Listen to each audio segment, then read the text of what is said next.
ഞാൻ doctor Asha Gopal, consultant psychologist.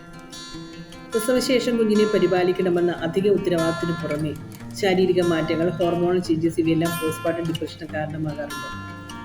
ഇതിനെ രണ്ടായി തിരിക്കുകയാണെങ്കിൽ ബേബി ബ്ലൂസ് എന്നും പോസ്റ്റ്മോർട്ടം ഡിപ്രഷൻ എന്ന് പറയാം. ബേബി ബ്ലൂസ് എന്ന ടെമ്പററി ഫോം ഓഫ് ഡിപ്രഷനാണ്. ഡെലിവറി കഴിഞ്ഞ് 2-3 ദിവസങ്ങളിൽ ആരംഭിക്കുകയും 2 ആഴ്ച കൊണ്ട് സെറ്റ് ആവുകയും ചെയ്യാറുണ്ട്. ഏകദേശം 70% കേസുകളും ബേബി ബ്ലൂസ് കാണാറുണ്ട്.